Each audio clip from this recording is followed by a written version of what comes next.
y'all? Welcome to We Random TV. Hit that subscribe button and tap that bell so you don't miss any content we drop. We're coming back today with another video, and today's video is Pharrell on Drink Champs. Yeah. I know nothing about it. All right. Roll it. I'm not a tough guy, bro. I really believe in paying taxes, because when you pay taxes, it's like you shouldn't feel no kind of way dialing 911. You know what I'm saying? Literally, where were we the other night? We was at the Hit Factory. Yesterday they were shooting like 4 or 5 shots and shit. Well, here in Miami. Oh yeah, because that's in the hood. Yeah.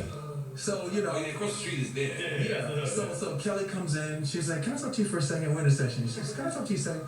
I'm like, "Yeah." She's like, "Yeah, so they're shooting in the parking lot. I'm leaving." I'm like, "Where the fuck are you going and shooting outside?" You act like the fucking the Uber or the Lyft is gonna pull up in the middle of the shit. But literally, I'm not a tough guy. I'm staying my ass inside. Smart and man. The fucking FBI is on speed dial, bro. I'm not a fucking tough guy. You people say things about snitching. I'm fucking snitching. Everybody plays their part. This is a movie. You guys, everybody plays their part. They're tough guys. They don't snitch. I'm snitching. There's nothing around me. I'm not built for a job. I'm snitching. What do you mean? I have a purpose. I have to be me. I have to do my job. And I have to play my part in this movie. And my part is, I told you not to do that shit. Yeah, real talk. I told you I wasn't built for this. I'm really sorry. But this is Your Honor, jury, are you guys... Your Honor.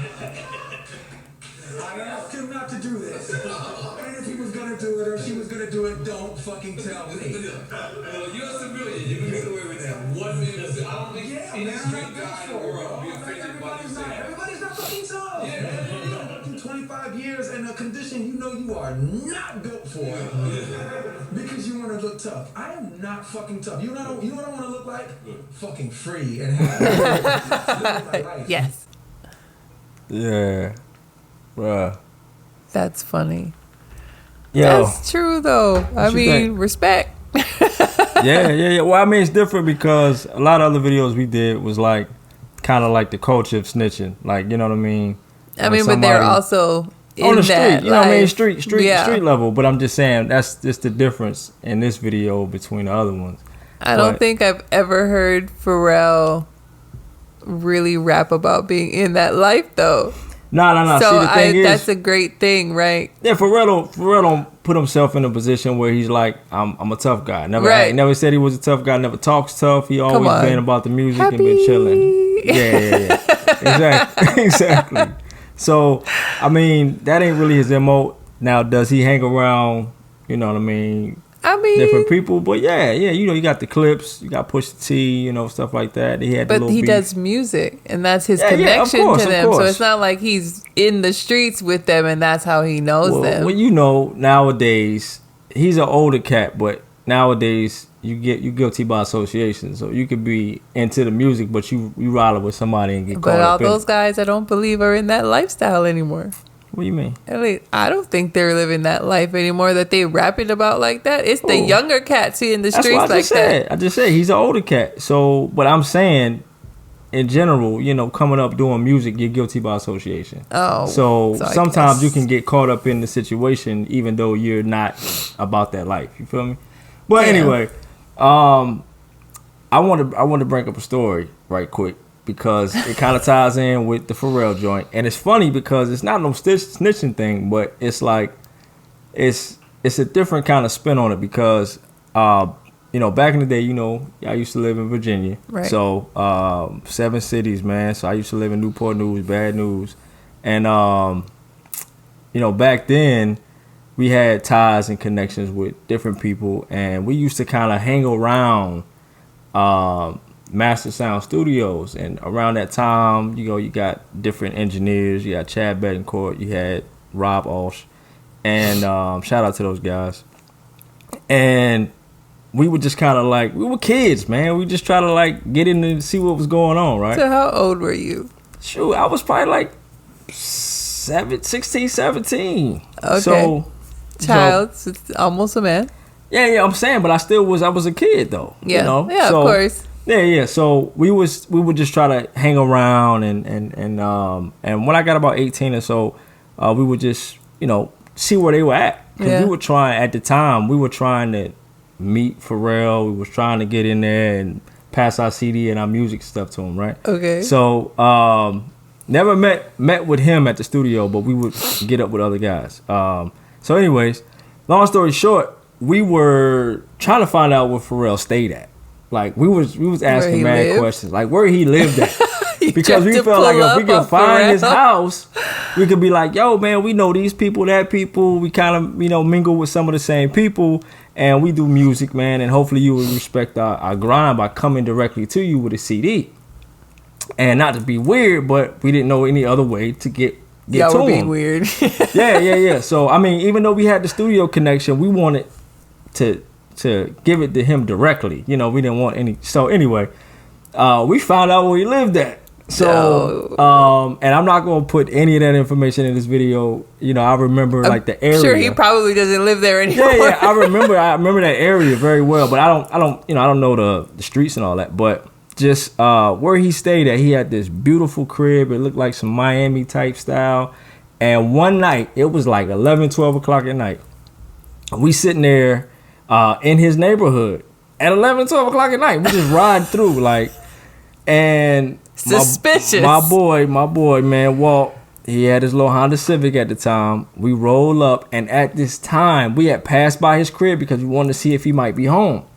I don't know what we was thinking, but when we came back around, I think it was like a little cul-de-sac area around where he stayed. I can't remember, but when we came back around, as we were coming out, he comes in with he had a Suburban. He had I think an Ultra Sledge. I forgot what it was called back then. Extra long Excursion, all black. He rolled up and we passed by him, and then he pulls into his driveway, and then my boy Walt was like, "Yo, that's him." Walt, mind you, it's like 12 in the morning. He rips the car. I mean, he does a 360 not 360, but he do like a little donut, spin around and come back. Yo, we come back, fly back to this house. As soon as we got to his driveway, his bodyguard get out, pull the strap out. He got the strap out on us like this, you know, military style, whatever. And he was like, "Yo, what'd he say? I can't remember what he said." My homeboy Rodney was in the front seat. Rodney was panicking, and he was just like, "Don't shoot him." I said, "Bruh, stop." I'm trying to tell him stop. I'm like, "You gonna get a shot. You need to calm down." Say, "Hey man, we ain't mean nothing by it. We're just trying to get my CD. Calm down. This ain't the time to be panicking." Bro was out, man. He had a pistol, and the other bodyguard, had whatever. It's hard to see, but rolled up, and we got out of there with our life, man. But obviously, at that moment, it's funny because, you know, Pharrell ain't about that life, but his bodyguards and his people is. Oh yeah. They won't pay. They ain't about to. Imagine the move you pulled though, you ain't about and to roll up from where you're where he's sitting, bruh. Like, hey, you don't know. He probably might have thought I was an attempt on his life. If I ever get the opportunity to tell that story to Pharrell, it would be amazing. I would love to tell him that story to his face. I would love to be there when you tell him that story. That would be so amazing to tell that story and say, "Look, man, we didn't mean nothing by it. I swear to you. Like, hey, man, we came with nothing but love, bro. It was never no pressure like that." Respect. But that situation was funny afterwards, but man, shout out to Walt. Check your pants. Walt had so much. He was built different. Balls. He was willing to do whatever. But anyway, that's my story on Pharrell, man. I got a whole lot of crazy stories like that, but yeah. But shout out to Pharrell. He kept it real. I agree, man. I think like everybody ain't built for that life. Everybody don't got to be a tough guy. If you ain't a tough guy and you don't claim to be, you can't. If somebody that is tough come to you, say, "Hey, bro, why you snitching?" Like, what do you expect him to do, man? You know what I'm saying? Don't tell me what you doing wrong, because if I get questioned about it, I am not covering for you. Keep me out of that, man. But yeah, man. I mean, let me know what you guys. Let us know what you guys think. Yes. Is Pharrell wrong for that? Was I wrong for rolling up on his crib? On his crib the way you like guys that? did? Yeah, absolutely. Let us know, man. And yeah, if y'all want to hear what else we have to say about this topic.